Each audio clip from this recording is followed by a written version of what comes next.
I think there's progress being made. My sense, President Trump, Prime Minister Modi had a phone call. Our readout was, from both sides that it was a positive call. And then I think with high-level folks like Jay Shankar and others in New York for the UN meetings, hopefully there will be conversations that take place between, the U.S. Administration and the high-level Indians that are there. I think also Piyush Goyal's there as well. So, our hope is that they will get to a place similar to where Japan, Korea, others have been able to find resolution, maybe getting to 15% tariffs or something like that, which is a lot better than where we are right now. This announcement of the $100,000 fee caught us by surprise. Obviously, we were in transit on our way to India. It's not something that Congress was notified about. So I think we'll have questions when we get back in session in early October. I think it hurts U.S. companies because clearly these are workers that are benefiting our economy, that are providing a service to our tech community and other communities.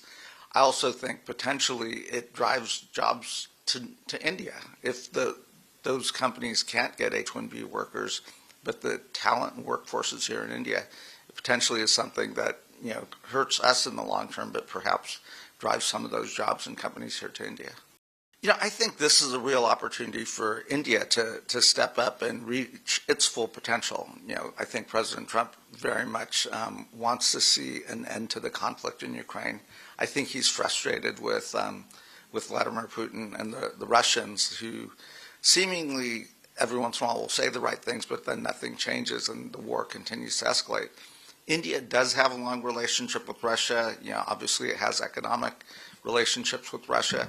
I think this is an opportunity for Indian diplomats and others to step up and help find a resolution, and I think that's something they could offer President Trump. I think there's a lot of conflicts going on in the world. We've talked about Ukraine. You see the conflict in the Middle East, and we're trying to find a resolution to the Palestinian and the tragedy that's happening in Gaza. Then you see the hope to deter any conflict in the Indo-Pacific. Certainly the goal here is we'll be in competition with China, but the goal is not to have conflict with China. India is going to play a pivotal role here.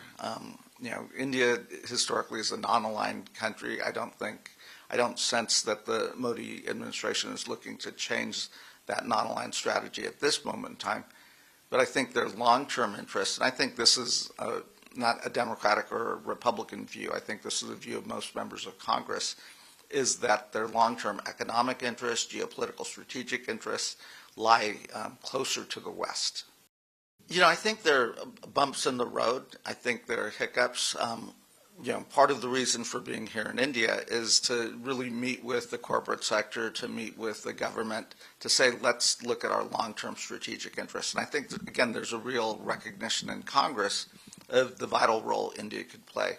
As we start to move supply chains out of China, I think India is a natural place for us to go, certainly in the pharmaceutical sector. They're leading vaccine makers in the world, so there's a real opportunity here. They still have a young semiconductor industry. There's no reason U.S. companies shouldn't be investing more in India to grow some of the semiconductor supply chain. So, yes, there's some bumps in the road right now, but I think long term, both the Indians as well as those of us in Congress recognize, as many presidents, both Democratic and Republican presidents have said, this could be the defining relationship in the 21st century. I'm here representing Congress, and the tragedy that happened in April of this year, that was horrific, and then the 4 days of tensions in May between India and Pakistan. I'm glad that India and Pakistan were able to find a resolution. I think the U.S. is here to play a supporting role in what a longer-term ceasefire looks like, and I think that's an appropriate role for us to play. But at the end of the day, this will be India and Pakistan finding a way to live side by side without conflict. I think the next step, you have things like the Quad Coalition. India will be hosting the Leaders Summit. I certainly expect President Trump to attend. I think that's from a maritime security perspective, from working closer together with the United States, India, Japan, and Australia. I think that's an opportunity. This week coming up is the UN General Assembly meetings. I think at UNGA you'll see high-level Indian officials meeting with administration officials. So I think that's another opportunity. And then, the diaspora, and I'm now the senior Indian American member of Congress. The diaspora can play an increasing role. We've been very successful in technology and healthcare, et cetera. They may have lines of communication with the Trump administration to, again, try to push this relationship forward and closer. So much is happening very quickly, right? You forget that, just 6 months ago, the Trump-Modi relationship looked like on a very fast trajectory in a very positive direction. Obviously, some things were, I think, misstated post the 4-day conflict with Pakistan, then with the tariff announcements and so forth. So it's been up and down. At the end of the day, though, I think we have to take the longer-term view. I think both the Indian government has to look at it, Indian industry has to look at it, but also the U.S. government and U.S. industry.